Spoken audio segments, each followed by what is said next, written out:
pregnancy progresses, you may notice that you're having some tightenings, and these are called Braxton Hicks. They usually start towards the end of the second trimester and during your third trimester. These are very common and a sign that your body is preparing itself for labour, although it doesn't indicate that your labour has begun or it's going to start. Unlike contractions, Braxton Hicks are uncomfortable rather than painful, and they don't make you go into labour like contractions would. A lot of women have described Braxton Hicks to me as feeling like a mild period pain or having a tightening in a certain area on your stomach that comes and goes. Braxton Hicks are caused when your uterus tightens and then it relaxes, and it can be caused by different things. It can be caused if you're exercising, maybe following sexual activity, if your baby's very active, if you're dehydrated, or even if your bladder is full. It can be caused by many different things. There are many different ways that you can ease Braxton Hicks, and you should do an activity that you find relaxing. This could be maybe reading a book, having a warm bath, listening to some music, and also drinking water can help, as this will rehydrate you.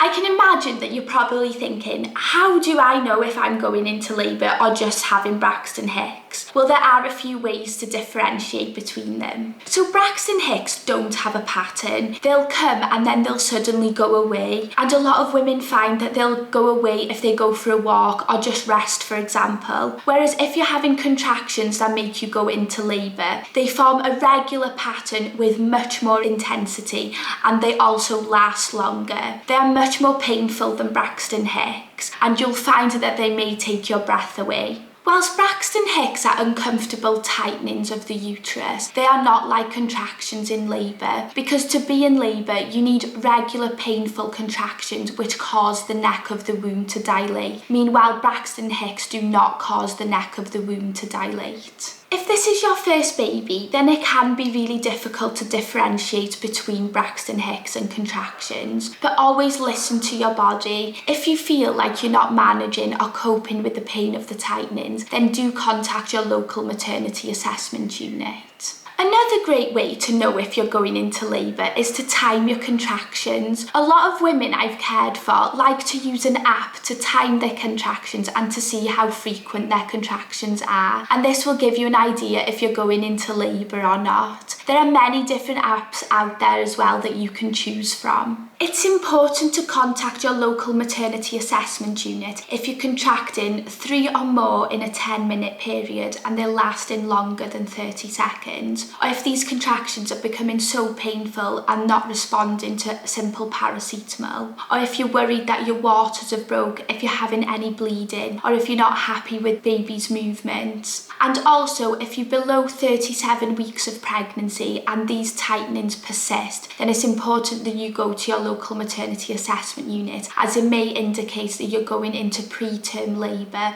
which is delivering your baby before 37 weeks of pregnancy. So do consider all these things and contact your local maternity assessment unit if you're worried or if you have any concerns. And so that brings me to the end of the video. Thank you so much for watching. I really do appreciate it. I hope this video has been able to clarify the difference between Braxton Hicks and contractions. But if you do have any questions, then please do just let me know in the comments. And if you could please subscribe, it really does mean a lot to me.